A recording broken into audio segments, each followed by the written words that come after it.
back to our show at Exjaw. My name is Abisola Olabode. I'm an ex-student of the Air Force Girls Military School in Jos. This program is about going back in time and reminiscing on our times during our stay in the Air Force military schools in Jos, both the one for the boys and the girls. I have my co-host here with me, and I also have some guest girls here. They are also ex-students of the Air Force military schools in Jos, both the one for the boys and the one for the girls. But before we go ahead, I would like you to implore you to please like our videos if you like the content that we've been providing to you. Like the videos, subscribe to the channel. This will encourage us to bring you more content like this that you would enjoy. So I'll hand over to my co-host, and then we'll go ahead with the introductions. Good morning, good afternoon, good evening, whatever your time zone is, the time you're watching Exjam. Welcome to this amazing show, Exjam. My name is Yvonne Ologbo, and I am of the Air Force Girls Military School and Exjaw 88/0174. And it's my pleasure to host this evening, or co-host this afternoon, morning, afternoon, evening with Bisola, Senior B, as I would call her. And we have two lovely guests this evening. As previously said, I would like to request that the gentleman, because he's the senior, because a senior will always be your senior, whether you die, whether in heaven, whether on earth, your senior remains your senior. So I'll hand over this mic now to Oga Kunle. Please introduce yourself, your name, your NAF number, what you do. And you forgot to introduce with your NAF number, Yvonne. Sorry to interject. And I also forgot. So my NAF number is 87/0060. That is the tradition here. Yvonne, your NAF number before Oga Kunle starts. I did. I said 88/0174. Oh, okay. I'm of the 88 set. That's the second set. Yeah. Over to you, Oga Kunle.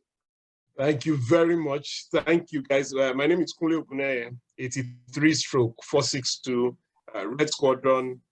And yeah, that's it. That's it. While I was at AFMS, a little bit more about me.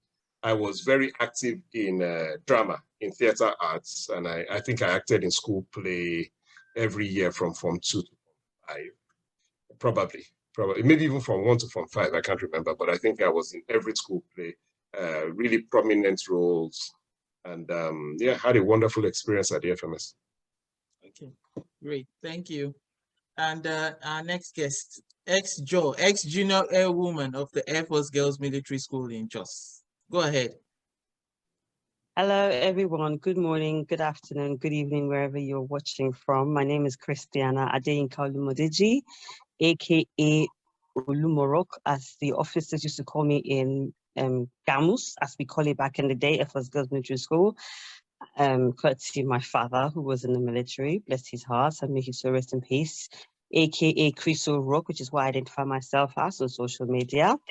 Back in AFGMS, I was a Blue Squadron Provost from the second set, and my NAF number is 88/0172.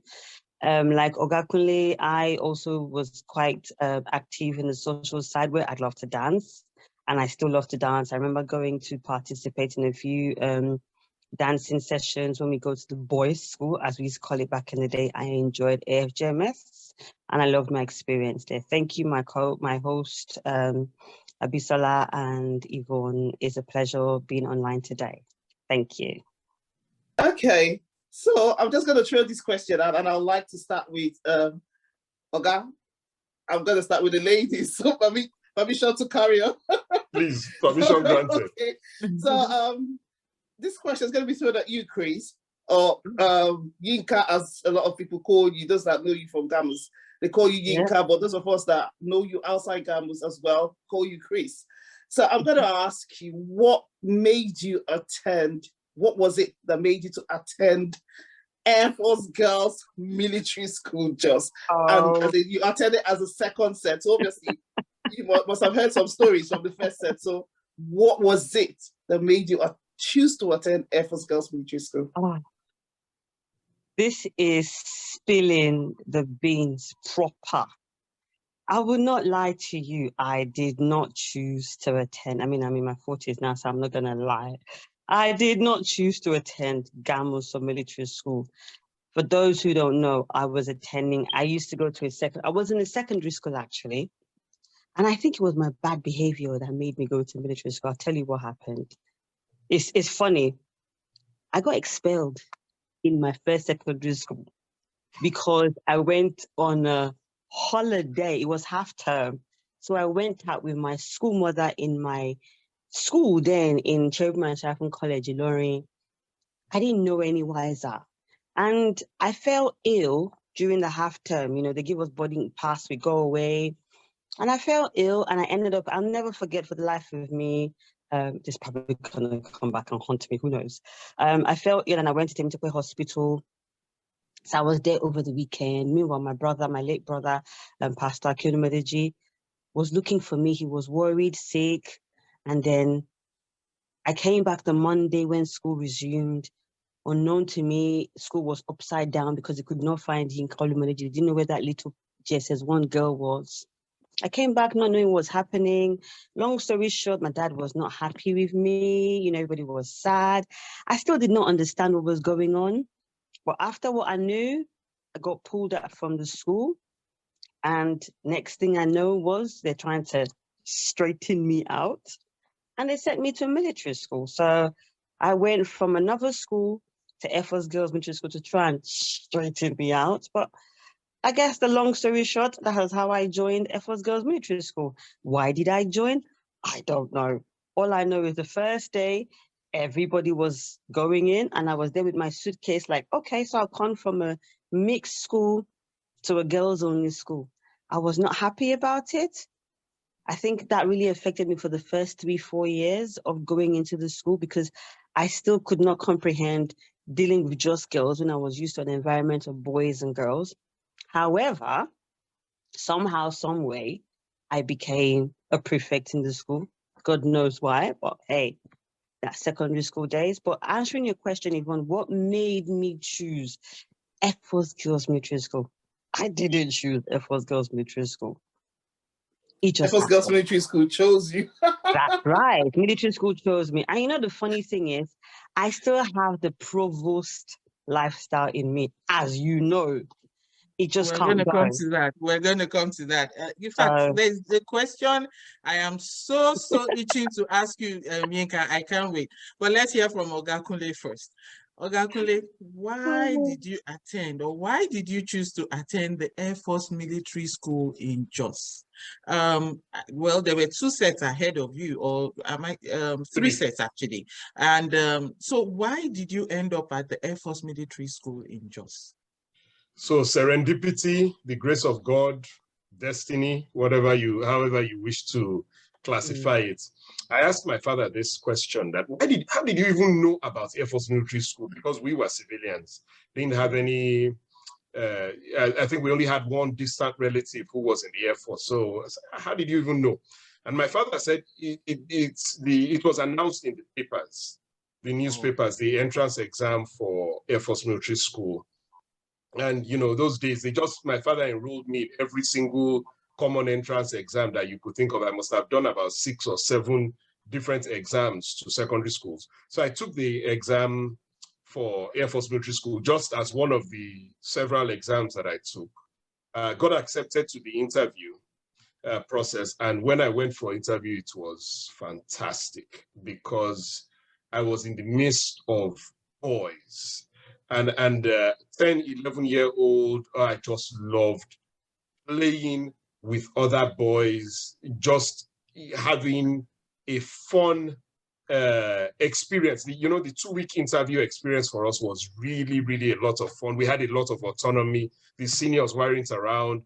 And then I think while we were there, one of the NCOs or somebody told us that, oh, when you come here, we'll teach you how to fly planes. So I had it in my mind that, man, I'm going to come to this school and I'm going to learn how to fly a plane or more. What can be better than that? So when from the last day of interview who has been accepted and who hasn't been accepted. So once I was accepted, I just knew And I think I got back to Lagos, told my parents, forget me, don't interview Kokomo. I'm not going to attend any more interviews. This is it. They're going to teach me how to fly a plane. I'm going to learn how. Oh, for a young boy, 10, 11, you can't beat that. It was, so I went into AFMS willingly. Little did I know, but I went in willingly. It was my decision, and my parents embraced it and supported it. Okay, thank you so much, Oga. And Chris, very fascinating and interesting to hear what must have driven you. One person was literally dragged in, like fate just happened. The other one was like, I want to go and fly a plane. So interesting to know. So this will now take us to our next question. I'm not sure if you introduced what you do, but I'd like to just say, what values did you take away from the school that would have helped you in your journey of life or your career? So while you're trying to respond to that, can you just let us know what you do? So I'll start with Oga Kunle. Okay, I work in IT. I'm a cloud consultant / cloud architect. I help companies migrate their workloads from on-prem into the cloud. And when they get into the cloud, we help them consume services on the cloud, whether that's big data, machine learning, those sorts of things. So I work. I have been in this IT space for 27, 28 years, maybe more. Wow. I studied electrical engineering, University of Lagos, and I came to the United States, studied at Valparaiso University. But once I graduated, I switched into IT, and I never really practiced engineering. I've been doing IT, software development, program management, product management, and now this cloud architecting. So far, so good with that. The values that I took from AFMS, discipline and hard work, more than anything. I think, just the drilling that they drill into us from day one. Some of us are built for it. Not everyone, I think I found out. Some people handle it. But I embraced it. I really embraced it. That's getting up early in the morning, although if there's Dolly is running, as a young person, you want to dodge it. But I think overall, I enjoyed the experience, getting up all the tempo, route march, compass march. I did enjoy it with the benefit of hindsight. And that discipline I have taken with me all through life, and that sense that you just have to keep working because everything is new. This new field of cloud architecting that I went to, I had to study so much. I was working in my previous field of agile coaching, and I started studying and saying I want to transition to cloud. And it's just discipline, giving myself, X number of hours every day. You've got to do this, you've got to do this, you've got to do this. And it's worked out for me. It's really helped me through life, discipline and hard work, perseverance. Okay, so the same goes for Yinka. Can you also answer that question? Oh, thank you very much, Bisola and Yvonne. And I'm strongly echoing what Oga Kunle has said. Your question is, what have I taken from going to military school? I take it, yes? Yes, the values you took away from AFGMS. Oh, it's like Yvonne said earlier on, AFGMS, military life, I didn't choose military school, but military life chose me. Coming from a military life, family coming from a military school, going to a military school, it has shaped my whole life. I took all the values, and still today, the waking up in the morning, the fire drills, the hard work, the diligence, the resilience, I think is the most important thing, not giving up, no matter how challenges are. It has really echoed, or it has presented itself so many times in my personal life, in my career. It has shaped me to be who I am today. And, that has really pushed me to where I am at the moment, because, as I speak with you, obviously I'm transitioning from another role in my career to another role. I think that's answering your question, what I do. I've been in for the past 20 years. I'm proud to say that. And within that, it has allowed me, I think that upbringing from military school, being able to, if you can't go upwards, you go sideways, always continue knocking at the door. One thing they taught us in military school was never give up, no matter how hard it is, no matter how challenging it is, you have to be resilient, keep knocking. And I've always done that, as championed that in my career. And it has helped me as well because I'm now able to give back to other people. I see someone struggling. It doesn't take me anything to mentor someone, to coach someone from the mistakes I've learned. Because one thing we picked up from military school then is, even as a prefect, you do something wrong, instead of punishing the offenders, it is you, the prefect, that suffers. So to avoid being punished, you try and make sure that everybody is in line. And that has echoed into my, well, I call it civilian life, because the mistakes I made growing up, I make sure I'm like an eagle watching around, making sure the ones coming behind me are not making that mistake. And once I smell it, taste it, see it, I'm quick to correct them, coach them, mentor them. So I've taken a lot. And answering your question in a nutshell, the values I took from military school has shaped my life to who I am today. That's the good, you know, that's what we call it. Me, Provost Olumodeji has not stopped till I die. Gamus for life. That's the very interesting thing about Chris, whether you're on holiday, whether if you ever happen to hang out around her, he's always like that, good. Let's move like this. Everything has to be straight up, fast. You've got to be smart. You can't just literally sit and relax. So nice to hear that. It's not my fault. It's not my fault. My father, I lived in a household where my father used to inspect us every weekend to make sure we're prim and proper. So I can't help it. No matter how much I try to flex and be civilian, it's just, you have to take me the way I am. Provost Yinka for life.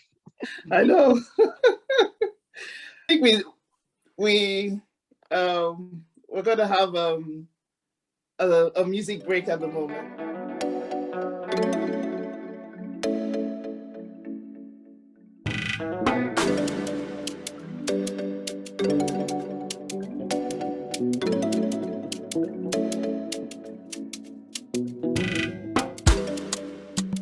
Welcome back to Exjam, your favorite TV show or your favorite show.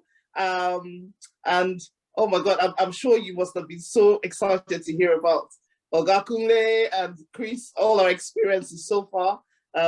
What made them go into the school, and how it's affected their life, even till date, over 30 odd years, how much impact, going to a military school has had upon on their lives. So I'm going to hand over now to Senior B, my co-host. Okay, hello, welcome back to Exjam. This is that program where we go back in time and reminisce on our times at the Air Force military schools in Jos. Once again, if you haven't gone ahead to subscribe to this channel, please do well to do so, because this will encourage us to bring you more contents of this type. So let's go ahead to the next set of questions. And I'm going to start with Oga Kunle. When was that day that it dawned on you, or when was the time it dawned on you that attending a military school will change your life forever? When was it that it don't, especially because you were coming from a civilian background, when was that moment, or what was that event that triggered in you to say, oh, life will never remain the same? Can you share that with us, please? There were a number. I remember vividly. So my first day, my mom brought me to school, to AFMS. So my mom and I'm so excited on the plane. We land. There's a school bus that transports us from the airport to the school. And for some reason, there were only two of us. I think maybe there was an earlier flight. We came on a later flight. There were only two people. Another classmate of mine and his mother, my mother and me. And we were the only four, big school bus takes us to school. But I'm still excited. I'm just excited. I'm coming. And I was so excited when we got off, because they wouldn't allow the parents then to come in past the gate. I just wanted to run up and go and meet my friends, people that I knew had also passed. And my mom said, So won't you say bye-bye? Won't you give me a hug? So I ran back, I gave her a hug. But then later that evening, I just realized, I'm not going to see my mother again for 3 months. I started crying. And the other boys are like, what's going on? What's going on? And I had to hold my eyes. I have, because I wore glasses too, I have eye problem. I had to fake it. So that's the first incident where that was just a shock that I knew I'm going to be away from home for 3 months. But the first day seniors came back, we would be in school for a week or 2 weeks before seniors would come. Yes. And Lord help me. I'm, excited to see these seniors. I don't remember if we all lined up to greet them as they were coming. And some of these from 2 guys, we're from 1 from 2 guys. So they're not even that much bigger than me. Come here, come and carry this, come and carry that. What's wrong with these guys now? You just, as a day and you just arrived and you're meeting me. So but I was initially, acceding to their demands and doing what all the commands and obeying. And then at some point, I just sparked. I said, oh, hell no. They were making me carry chairs from one classroom to another. And I just, I threw the chairs away. I think they were screaming at me, come here, back that. This one, I go die here. Either you're going to kill me or I'm going this thing. So I escaped that. But I think that day that I say, oh man, this is a whole different ball game. Then I have to give one other incident. Yeah. I don't know if this happened for you guys, but at the time they used to give us free books, free uniform, everything, everybody. Yes, it was the same for us. From Lagos background, Ajebota background, I grew up on the island, very different lifestyle. All of us, they gave everybody the same set of books. I left my books in the locker in class. I didn't even have padlock. I just assumed the books would be there tomorrow. Maybe they gave all of us the same set of books. I got into class the next day, nothing. So that was a rude awakening that, yes, I'm in a different world. So those 3 incidents are seminal moments in my life. The first day when my mother went back to Lagos, the day that the seniors came back, and it was from 2 boys that were just dealing with me anyhow.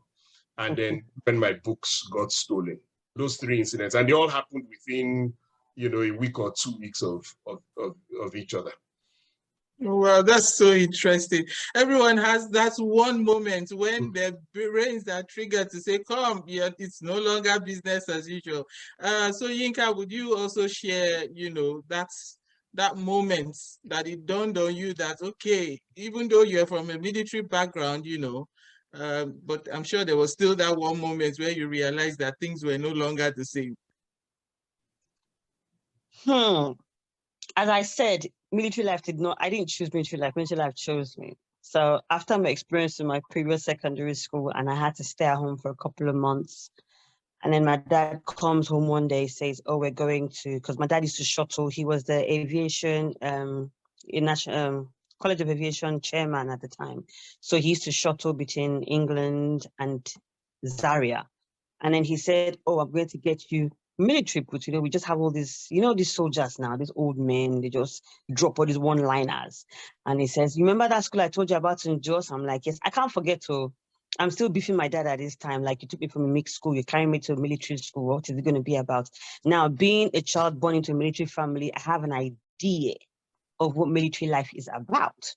So I'm thinking, is it going to be like the barracks? Okay, well, I'm a child, so I wouldn't face any form of abuse. So he comes back one of his trips from England and he brings this remember those self-shine shoes, those self-shine boots?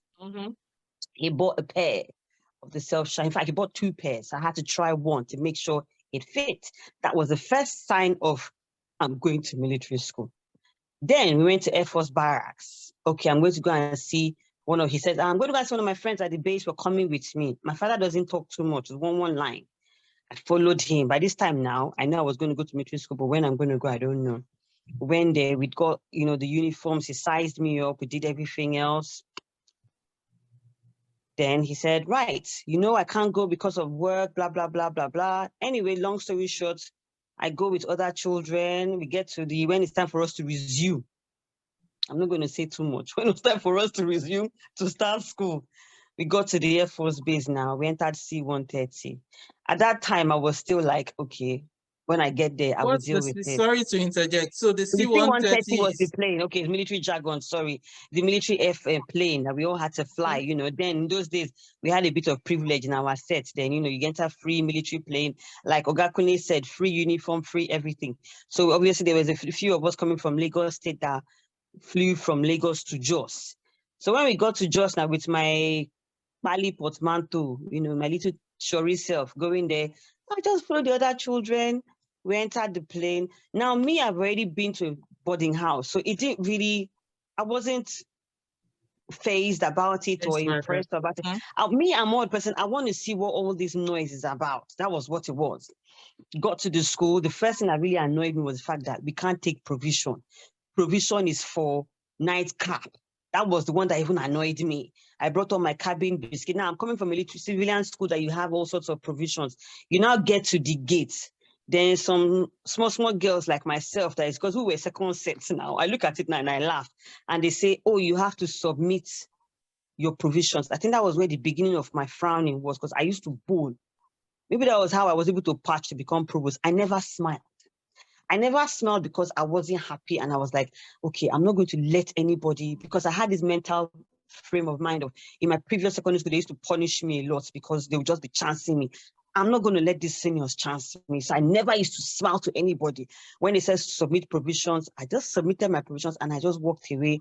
It didn't really bother me that I wasn't going to see my mom or my dad, because I have already been to boarding school before, so I knew what it was.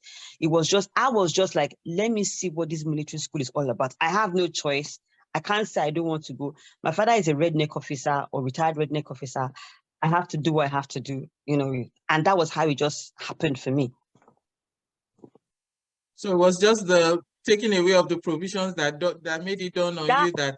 Yes, till I left, I still did not understand why I have to submit provisions every day. Even when my father would bring provisions in front of HR Garbat as our commandant, then I say, so Yinka, do you need any provisions? And I'm looking at this man that, you know that we're not allowed provision. I can't be carrying provision to the hostel. And commandant will be asking me, Olumodeji, are you okay? And I'll be standing looking at the cabin biscuit, the Bonvita. I can't talk. That was one of the things that just got on me, that in my other school, every time I used to compare, I could go to my locker, you know, pour yourself your milk, your Milo, and do whatever you like. But in Gamus, we couldn't do that. It has to be for night cap. That was where it dawned on me that this is for real. And all the military uniform, having to dress up like a boy, having to cut your hair. You couldn't plait your hair. And the school I was going to before, I had very long hair, but I had to cut my hair. Okay. It didn't bode well with me at all, but you know, okay. It is what it is. Okay. I'm still going to come back to you with that one special question I want to ask you, Yinka, but so I'm going to go back to Oga Kunle now.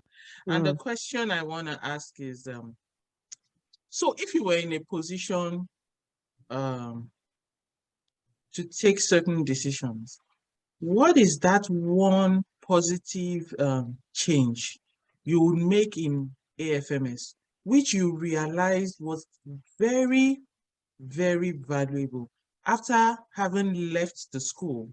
That you know, if you had that opportunity, or you're in that position, you would recommend to be imbibed or taught in AFMS, that you feel would have given you an edge if it was available at the time you were there. So that's one positive change you make in AFMS, if you had an opportunity to, that you feel that if you had gone through or had been taught or had been imbibed in you back then, would have given you an edge after leaving the school. What is that one thing, sir? That's an interesting question. That is an... So, well, I will say a lot of things, and then maybe come in a circular manner to the question at hand, and maybe respond that way. I think one of the mistakes we made was we gave the students too much authority. And really 15, 16, 17, 12-year-old boys should not have that much authority over younger children, 12-year-olds over 11-year-olds, 13-year-olds. It was too much. I don't think many of us could deal with that sort of authority. Sorry to interject. Let me just quickly say, was that peculiar to the military school, or do you think it's something that, you know, is also applicable to civilian schools, regular schools? Because when you say too much authority, so in terms of a military school, right? I think so. I think Okay. so. I can't speak to other secondary schools, but my other siblings, they related better with their seniors and juniors. Okay. While there was still some structure, they related very easily up and down. And what that leads to, I think, later in life is the sort of collaboration and entrepreneurship and ingenuity that comes out. So because you are in Form 1 and you can't be friends with Form 3 or Form 4, and I'm saying Form because it was Form back then, you know, I know it's JS now and SS, but back then, maybe a Form 5 student and a Form 1 student could collaborate on creating videos or writing software programs or sewing clothing or whatever it was. But because we had this stratification between the years, you cannot befriend your senior, it's your senior for life. I think we missed out on a lot of spontaneity and organic creation. To the best of my knowledge, there are not many people from my 5-year cohort, 1984 to 1980 to 84 set, that have done things together, even in adult life. And that's a shame. You know, we should have been preparing ourselves to start major businesses. We should have been preparing ourselves to transform, to create transformative enterprises, whatever that may have been. And I think we lost that because we had this very, very rigid stratification. So that is one thing I would have changed. I don't think it needs to be that rigid. That stratification needs to be that rigid. And that makes a lot of sense because, you know, with the benefit of hindsight, when you look at, you know, obviously there's so many, there are things that, which was obviously one of the questions I also asked you, things that you think with the benefit of hindsight, you would change to make improvements. Apart from the associations that we've come together now to form, both for the boys and the girls, I mean, there may be instances where you have good relationships between some of the ex-students, but I think there have been collaborations as well, but they're very few, and those will take very conscious efforts. And that also kind of touches on the point that there were some wounds,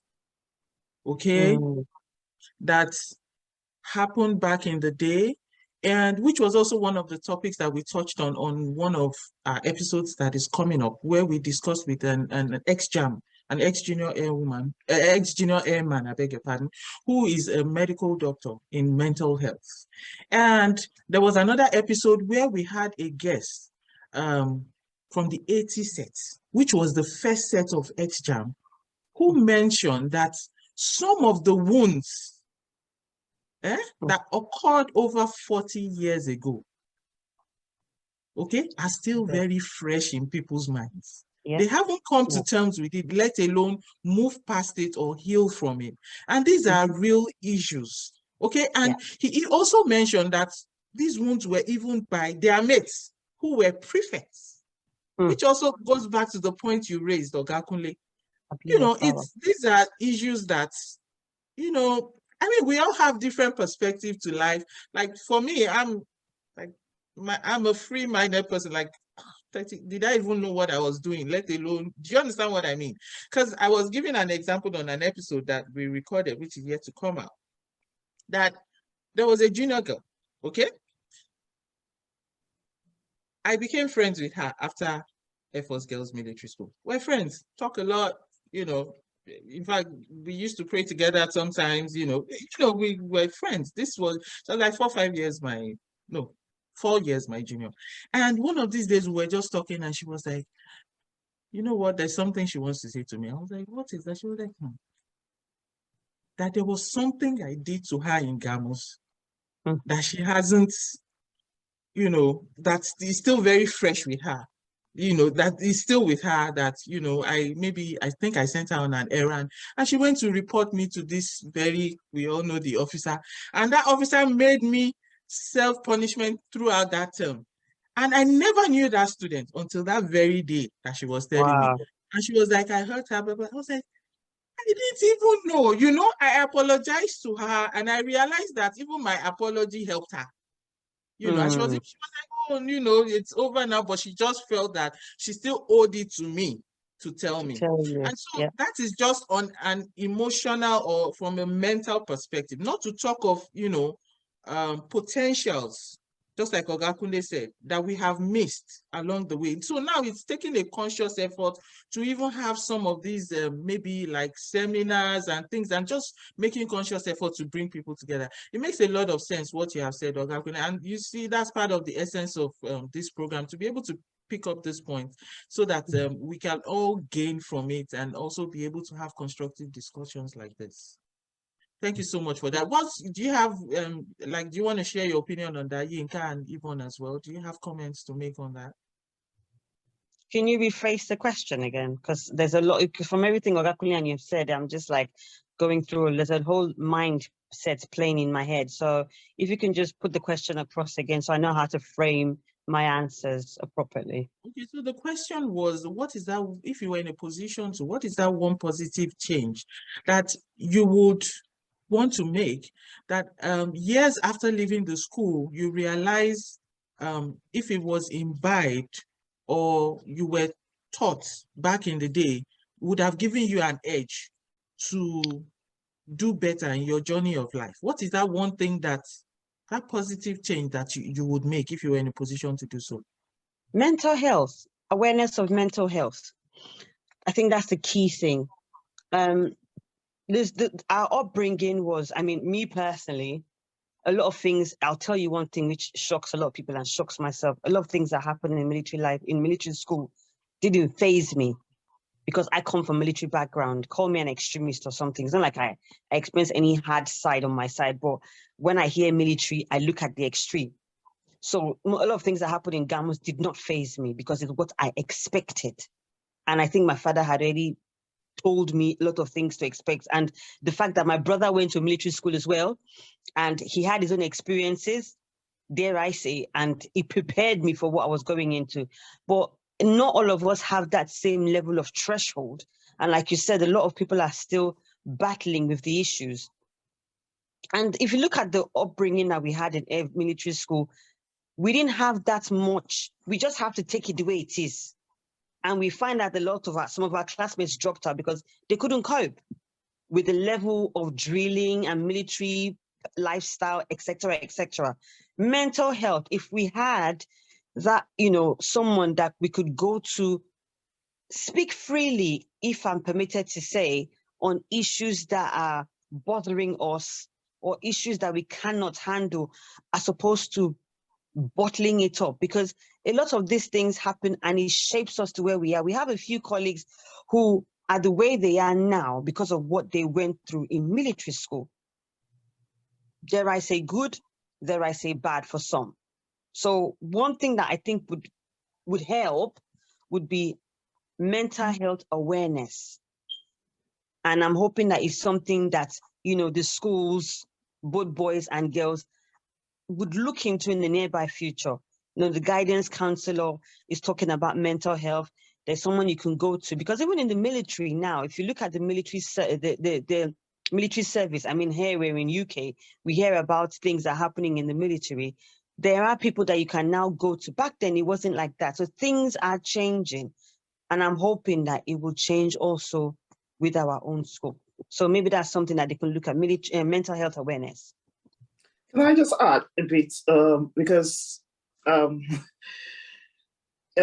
like you hit towards the end, you said what what I was hoping to say.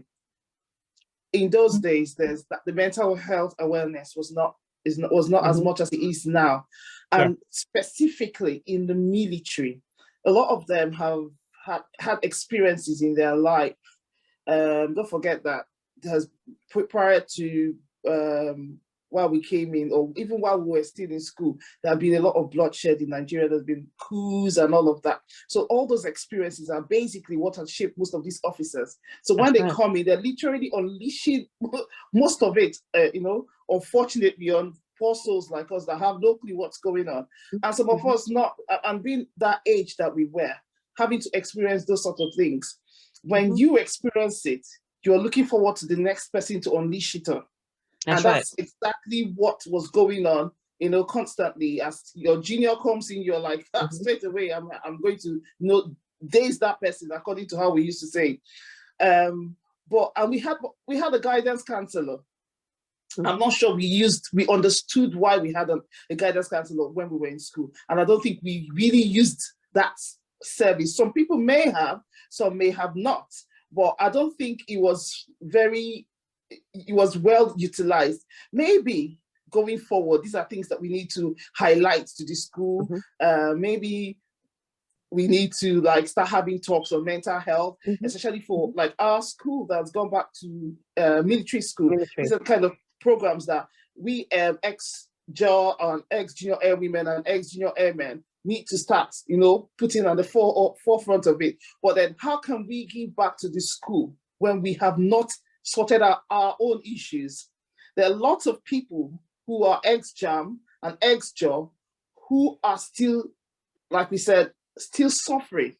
PTSD. So we need to have programs that would help to support, to make people come out.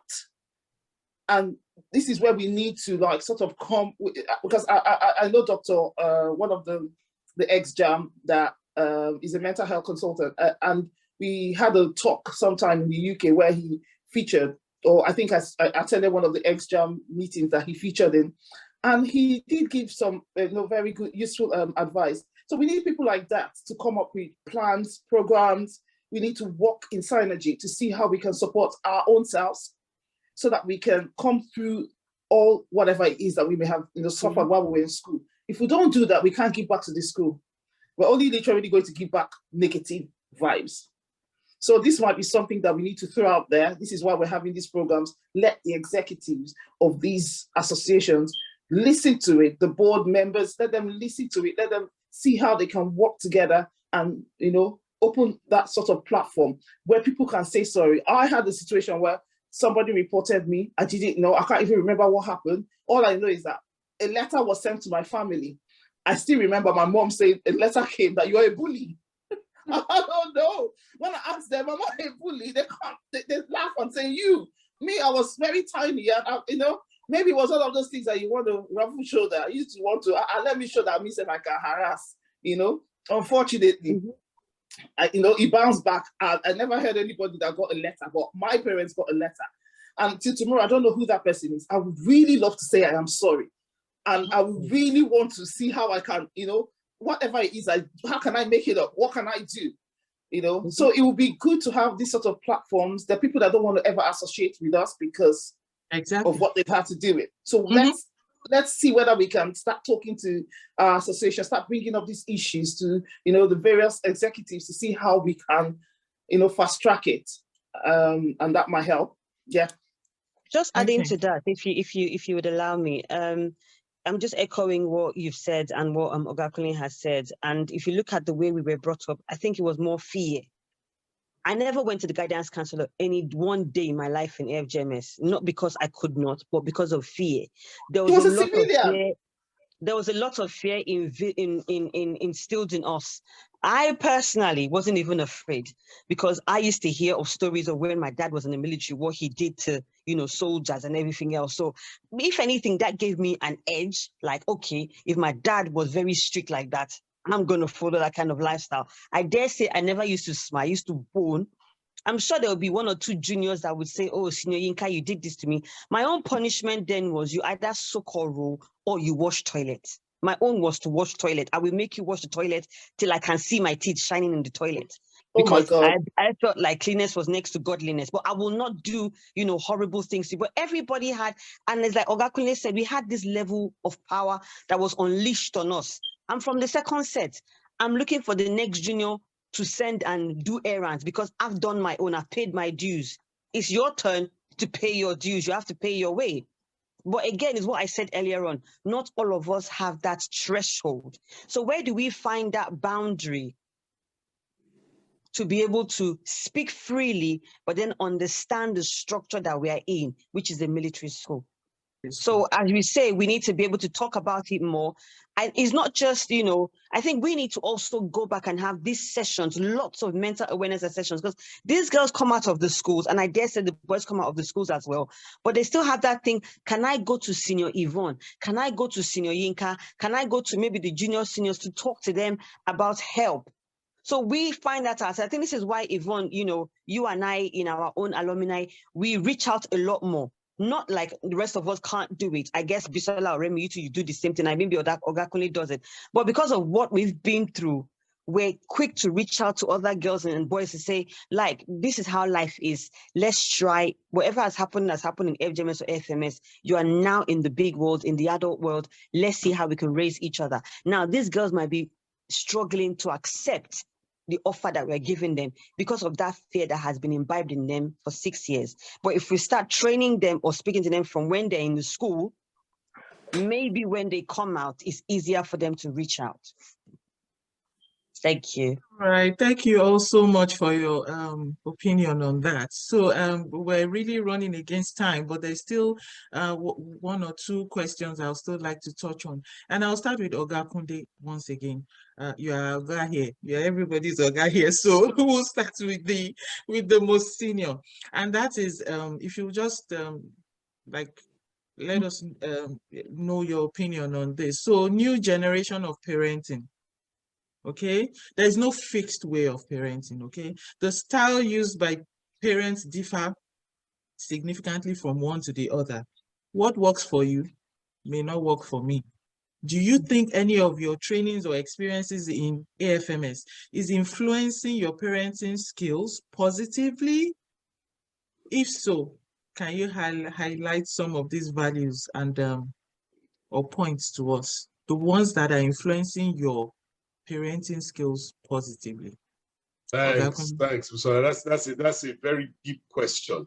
And I think one thing we have to say and we have to stress to anybody listening, every child is unique. I have 3 children, 2 boys and a girl, and they are each unique. They came from the same father, the same mother, and they are each unique. And there's one size does not fit all. So anyone who is a new parent who's struggling to be a parent, some children need lots more nurture. Some are more independent from the get-go. Some like to explore. It is our job as parents to study our children and try to understand who they are and who they want to be and provide guardrails. What I do, what has helped me in life is structure. I give myself structure. You have to do this. You have to make your bed. You have to do this. You have to leave 15 minutes before to get to so place. You make sure you've prepped yourself. Those sorts of structure, and that comes from military school.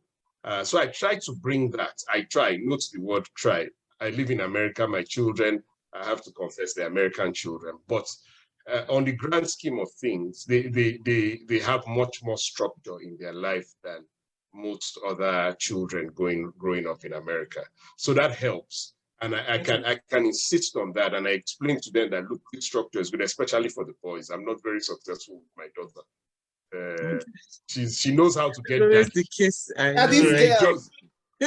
She knows how to wrap. She has daddy wrapped around her finger. So I'm not very. But with the boys, I'm more successful. You must do this. You must do your laundry. You must wash your dishes. You must do your homework. This everything. What are your chores that you have to do?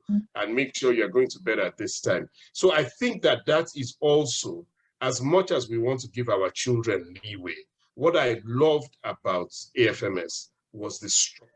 You're waking up at a certain time, you're going to PT.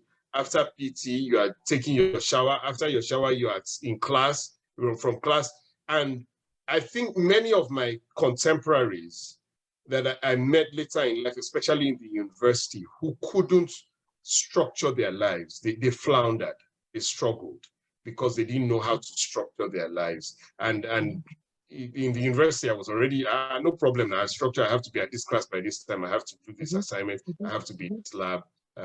You know, if you're making money on the side, this is how you make money, this. So I learned a lot of things. The structure I have brought to my life as a parent, and that's been positive. Okay, that's great. And Yinka, the same question to It's you. the same. I'm echoing what Oga Kunle said. It's structure for me as well. Structure, planning, being resilient as well, never giving up on a lot of things. You know, if it's not working, keep trying. Keep trying, keep trying, keep trying. I have one child, by the grace of God, praying to God for more. And I've just tried to imbibe what I know. But one thing I've come to realize as well, as much as I'm from a military background through and through, I have to understand the fact that my husband is not from a military background, and we're two polar sides in our upbringing. He's very laid back with a lot of things and very regimental with a lot of things. So there has to be that balance. So where I'm trying to structure things, sometimes I just like, okay, leave and let leave. And as like you say, each child is unique. So sometimes when I feel like I'm overdoing it, I sit down, which is something I didn't have. In our own days, you have to do what you've been told. There's no reason why you're doing it. You have to do it, end of discussion. But I now am learning, you know, as a parent to, okay, I want you to do this. This is why. There's always a why. What's the why? And that's one thing I have picked up. What's the why in what you're asking someone to do? Or what's the why behind the rationale of what you want to do? And the children of these days, as we call them, the Z generation, once you can explain the why for them, it's easier for them to understand. So I'm learning to work with that, and I'm still working with that, and it has helped me. But the main thing for me has been the structure and resilience, never giving up, because hard work pays.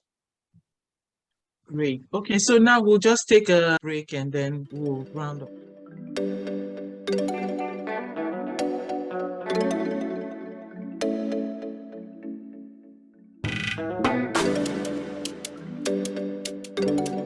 Hello, welcome back to our show at Exjaw, and we have our guest here with us, the ex-junior airwoman of the Air Force Girls Military School, Jos, as well as the ex-junior airman of the Air Force Military School in Jos, Oga Kunle and Yinka.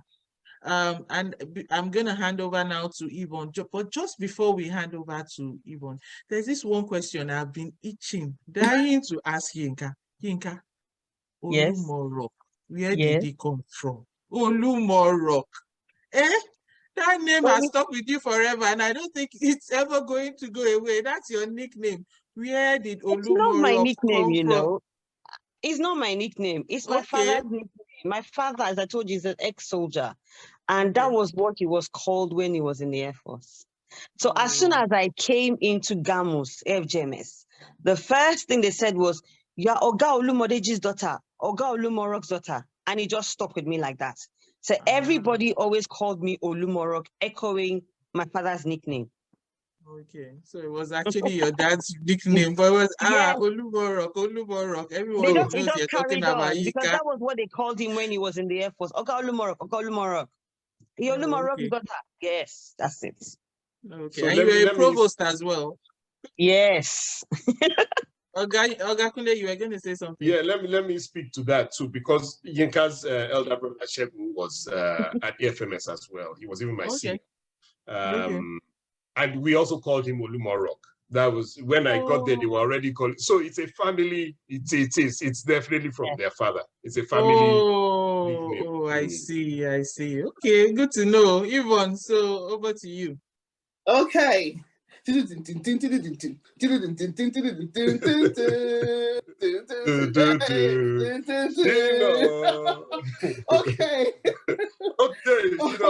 This segment, I'm telling you, you can tell what's coming. So actually, yes, military school, but there was the fun part of it. Who doesn't know the social nights? Who doesn't know all the social activities? I mean, the drama club, literary and debating club, French club, just call it on. So I know Oga Kunle said he started acting from, I don't know whether, maybe from the womb, sir. But this question, I'm going to go over to Chris first, Oga. Just permission to carry on. I'll ask the ladies first. So, Chris, I'm going to go over to you. I know you were, like, buzz, gono. But you had some fun in Gamus. And I know that aeroplane, so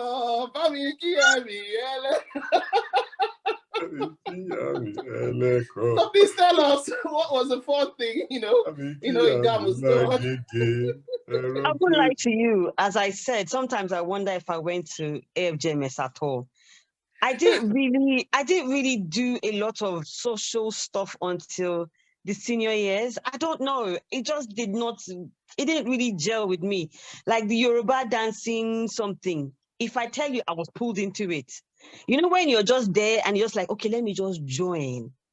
I wasn't so keen. I think I only did one Yoruba dance when we had to go to the military school. And that was when I was in, was it SS1 or SS2? That's when I did it. But dancing has always been my thing because music has always been in the family. So I was always there to learn we always learn dance steps in my house. So dancing came easy. But unfortunately, I never really got to join in the major dancing competitions when we go and dance with the boys. But I'm one of those ones that bring any step, I know it. But I'm in the back doing the step, teaching people how to do step, doing my own step. But to go there and then go and say, okay, I want to show off my skills, I'll stay in the back because I always believed I have a rep to build. I'm a provost. I don't smile. I have to bone. I'm being honest though. I have to look sharp. I have to look mean. So nobody will mess with me and nobody will bully me. So it's all out now. Exactly. But and I wonder, what did I gain from all this boning and frowning and looking hard? Like I'm a provost, my uniform must be on point. I don't have time to mess around. I don't have time to be anybody's friend.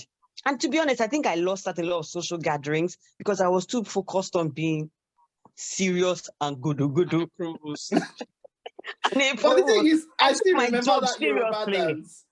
I still remember that Yoruba dance. That I did was, if I don't remember anything you did. Do the Yoruba dance. I did not. It didn't come out of a place of passion. It did not. It sticks. It stuck with me. I still remember how you were just, I like dancing. If you remember what I said, I like dancing, but going out there to show off my skills, no. I have a rep, and what you call street cred. I can't let my street cred fall as provost now. How can they see provost, gallivanting around? That's the way I always used to look at myself then. I have a rep to protect, so I can't be. So that Yoruba dance, even after, it was just that one time I did, and that was it. Because my school father was, my school father, then after that, we had a few conversations on my behavior, on certain things I did.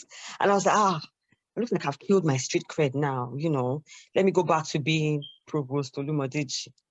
So, yeah. Yeah, Provost Olumodeji, who was able to give us Shina. When I started, nobody will say that when they remember Ace.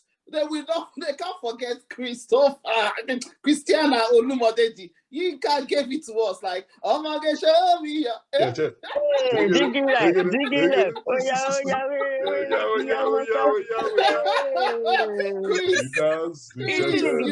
Well, Yvonne, you know that I still love dancing now. I can't stop.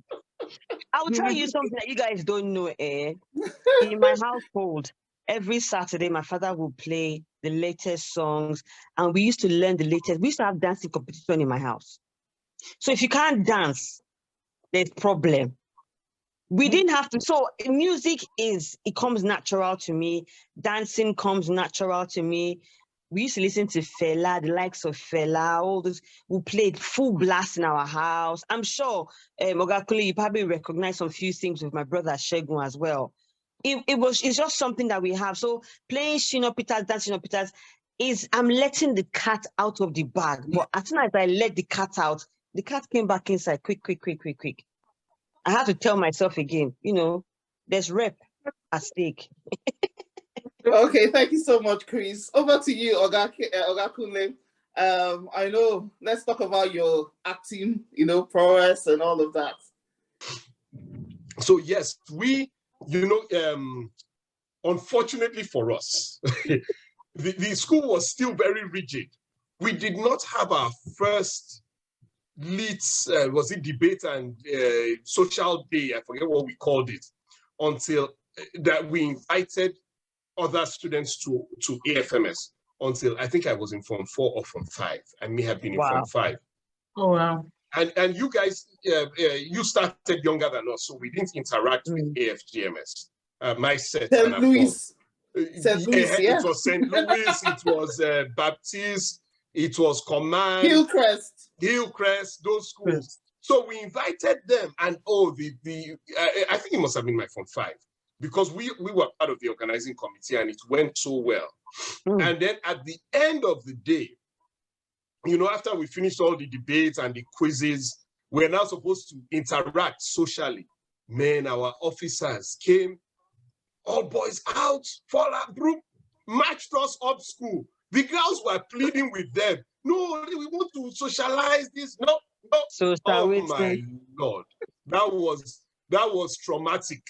Because you started all these girls and you're like, oh, I'm going to talk to this one, I'm going to talk to this one. They didn't allow us. So I'm glad that changed over time. I'm glad that changed over time, and they allowed boys and girls to mix so much more.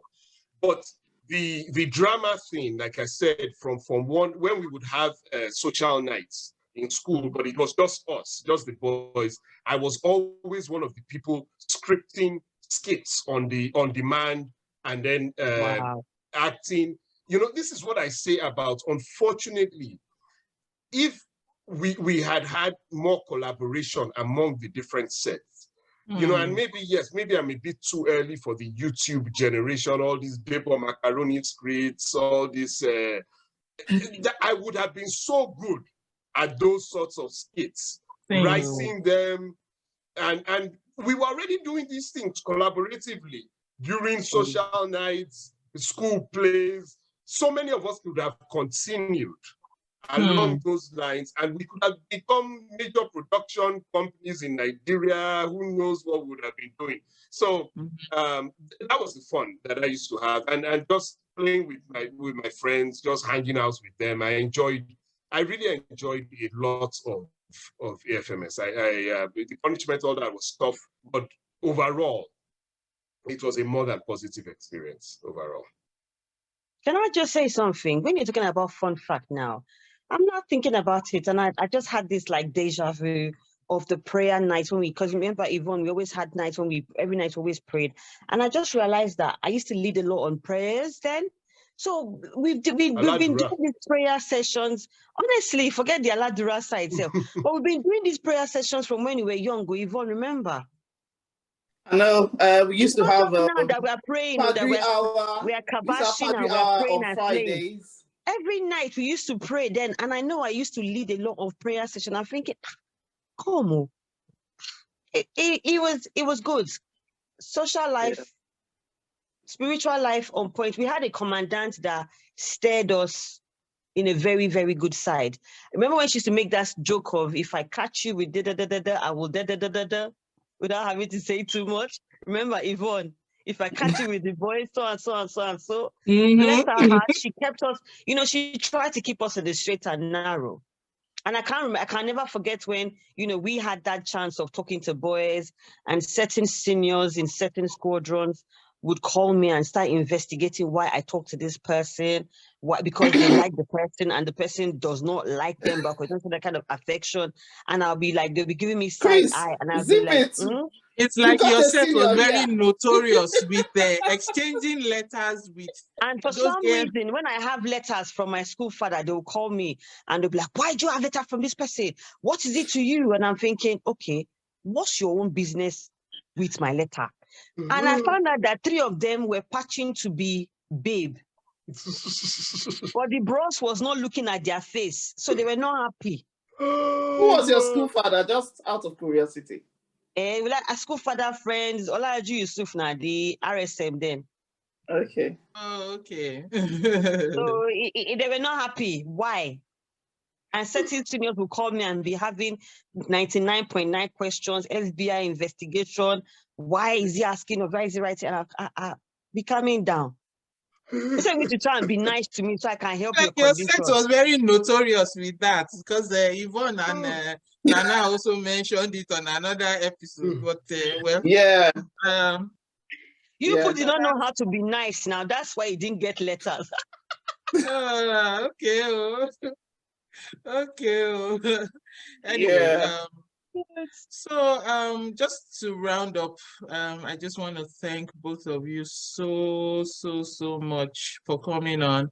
I know it was really difficult trying to schedule this because everyone is obviously very busy, but on behalf of the other co-hosts, Oga K and Nana, I would like to say a big thank you to you, Oga Kunle, for obliging us.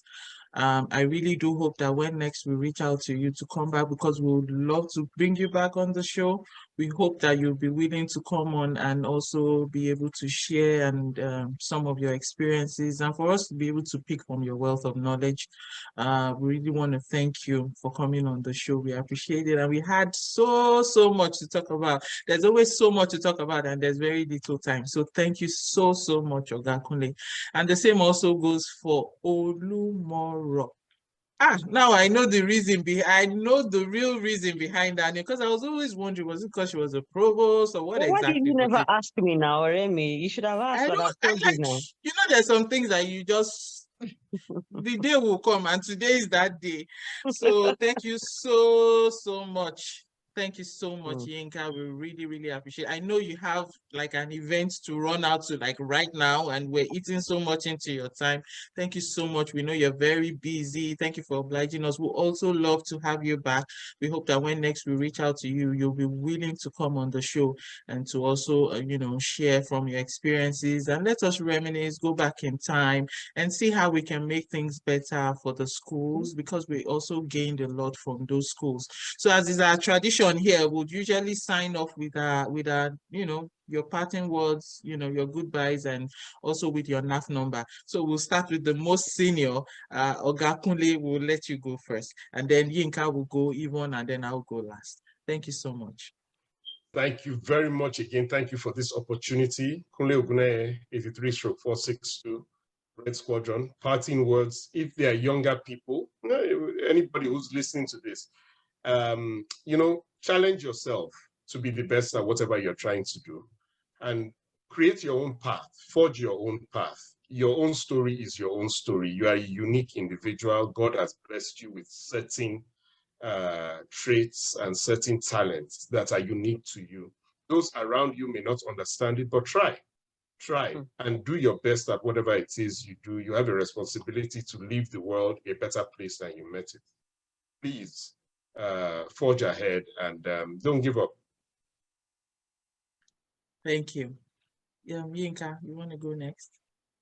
So thank you very much, everybody. My name is Christiana Yinka Olumodeji, 88/0172, second set, Air Force Girls Military School, Jos, Blue Squadron Provost. My parting words are always be thankful. As the day goes down, a new day dawns, be thankful, always pray, because God is good and kind. And when you fall, always stand up, because the only way up is up. And always try to speak out. If you don't knock on the door, you will never get. My father always said, if you don't ask, you won't get. The least you will hear is no. But don't be afraid to knock. Don't be afraid to ask. And don't be an island. Don't live in isolation. Life's too short. God bless.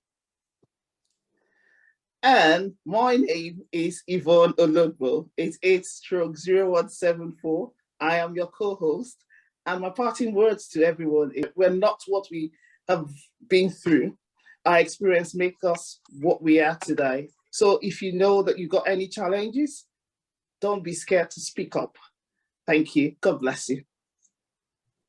Okay, and once again, my name is Abisola Olabode, 87/0060, ex-junior airwoman of the Air Force Girls Military School in Jos. Thank you for watching. And once again, if you enjoyed the content you just saw, we'll be happy if you'll go ahead to like the video and also to subscribe to the channel. This will encourage us to bring you more episodes with content like this. And so we'll see you again next time. Thank you. Bye.